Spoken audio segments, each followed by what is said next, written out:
बदनाम देवरानी। अनन्या एक बहुत समझदार और सुलझी हुई लड़की है। वो अपने ससुराल में सबका ख्याल रखती है। अनन्या की जेठानी शर्मिला उसे सगी बहन की तरह प्यार करती है, लेकिन उसकी सास रेनू इस बात से जलती है। जब से अनन्या इस घर में आई है, शर्मिला तो मुझे भूल ही गई है। उसे याद भी नहीं कि इस घर में उसकी कोई सास भी है। जब देखो देवरानी जेठानी दोनों एक दूसरे से चिपकी रहती है। रेनू अपनी बहुओं को आवाज लगाती है। शर्मिला, ओ शर्मिला, अनन्या, कहाँ हो तुम दोनों? अरे आज किस कोने में बैठकर गुटुरगु हो रही है तुम दोनों की? सास की आवाज सुनकर दोनों बहुएं दौड़ती हुई आई। हाँ माँ जी, आपने बुलाया हमें? तुम दोनों क्या कर रही हो? आज रसोई घर का चूल्हा नहीं जला। आज हम सबको भूखा मारोगी क्या? माँ जी, हम कपड़े धो रहे थे। अरे जिस दिन कपड़े धुलेंगे उस दिन घर वालों को खाना नहीं दोगे क्या? अरे हमने भी अपने जमाने में घर संभाला है, लेकिन तुम्हारी तरह कभी नहीं किया। आजकल की बहुएं तो बस बात ही अजब निराली है।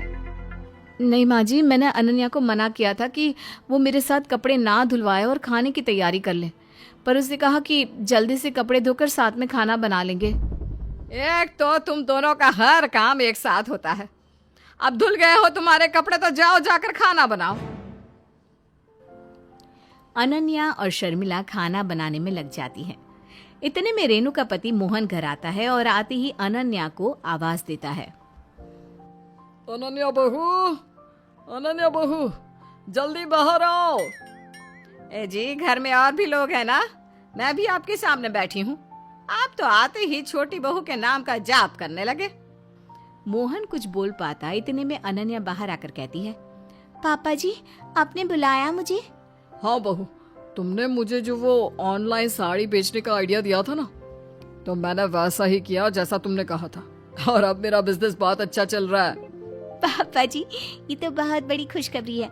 मैं सबके लिए मिठाई लाती हूँ। ये बोलकर अनन्या वहाँ से चली जाती है और रेनू अपनी छोटी बहू के बारे में सोचती है। धीरे धीरे ये अनन्या तो सबको अपने पक्ष में कर लेगी। मुझे जल्दी इसका कोई ना कोई इलाज करना होगा।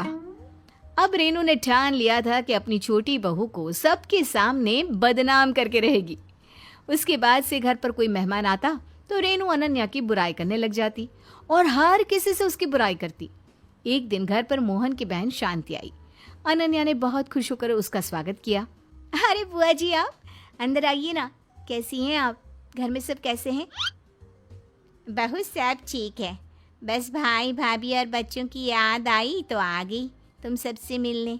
जा अपनी सास को तो बुला ला बेटा। अनन्या जाकर अपनी सास को बुला लाई और फिर शांति और रेनू आपस में बात करने लगे। कैसी हो भाभी? आज आप लोगों की याद आ गई तो सोचा आपसे और भाई से मिल लूं। भाभी, आपकी दोनों बहुएं तो बहुत अच्छी हैं। दूर के ढोल ना सुहावने लगते हैं। बड़ी बहू तो अच्छी है, लेकिन छोटी बहू का चाल चलन ठीक नहीं। उसे घर का कोई काम भी नहीं आता। अरे समझ में नहीं आता क्या करूं। कहाँ से ले आई आप ऐसी लड़की? आप तो बस इस बहू से अपना पीछा छुड़वा लो। लेकिन बात तो बहुत प्यार से कर रही थी। उसे देखकर लगता नहीं कि उसका चाल चलन बिगड़ा हुआ होगा। शांति के पेट में कोई बात नहीं पचती। शांति ये बात सबको बता देगी और मेरा काम आसान हो जाएगा। कुछ देर बाद शांति चली जाती है। रेनू की सारी बातें शर्मिला सुन लेती है। वो अपनी सास से बहुत गुस्से से कहती है, माँ जी, आपको शर्म आनी चाहिए। आप अपनी बहू की बदनामी कर रही हो। आपको ये बातें शोभा नहीं देती। अगर अब आपने ऐसा किया ना तो ये बात मैं सबको बता दूंगी। ये बोलकर शर्मिला वहां से चली जाती है, लेकिन रेनू अपनी हरकतों से बाज नहीं आती। वो अपनी छोटी बहू को बदनाम करने की सारी कोशिशें करती रहती है। एक दिन शर्मिला की माँ उससे मिलने आती है।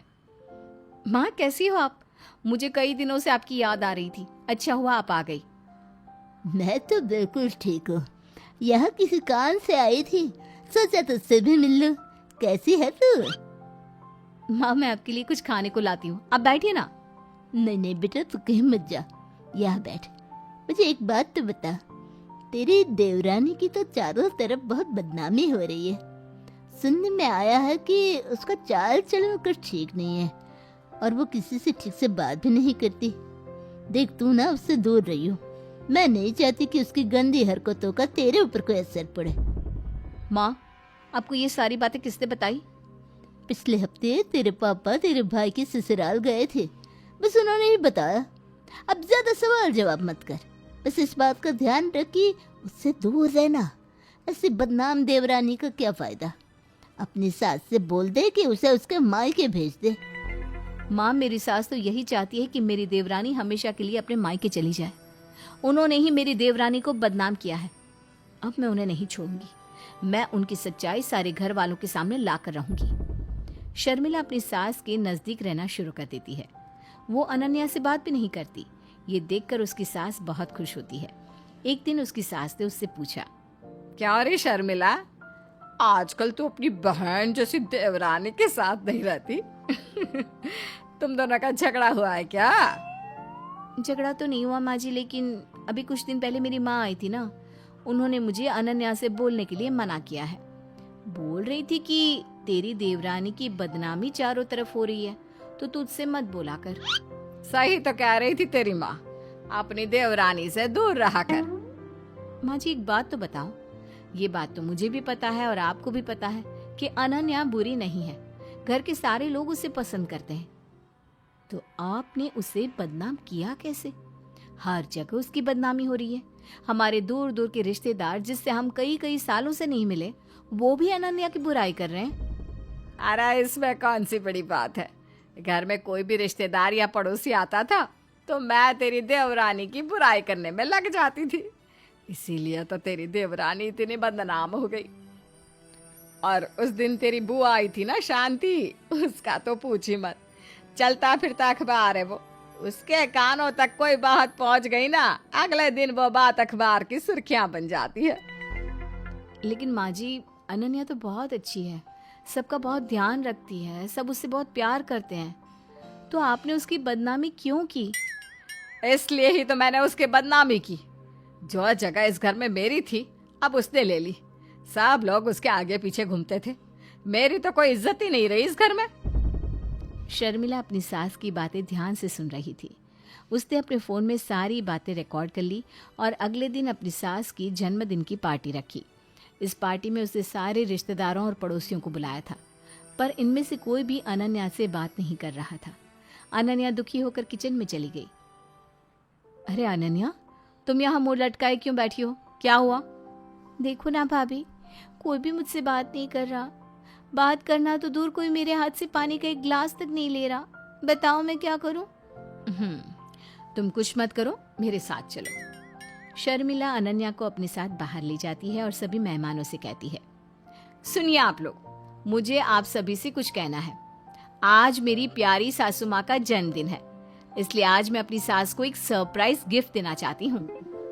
रेनू ये सुनकर बहुत खुश होती है। शर्मिला अपने मोबाइल से अपनी सास की रिकॉर्डिंग सबको सुनाती है। सभी रिश्तेदार और पड़ोसी हैरान हो जाते हैं। सभी अनन्या से माफी मांगकर अपने घर चले जाते हैं। तब अनन्या अपनी सास से कहती है, माँ जी, आप मुझसे इतनी नफरत करती हैं, ये मैं सोच भी नहीं सकती थी। अब मैं ये घर छोड़कर चली जाऊंगी। रुको छोटी बहू, तुम अकेली नहीं जाओगी, हम सब तुम्हारे साथ जाएंगे। अरे भाग्यवान, तुम अपनी बहू की नफरत में इतनी अंधी हो गई कि तुमने अपने घर की इज्जत का भी ख्याल नहीं किया।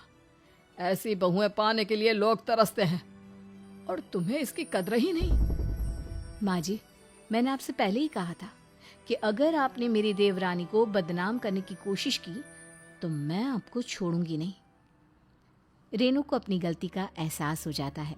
वो सबसे रो रो कर माफी मांगती है, पर कोई उसे माफ नहीं करता।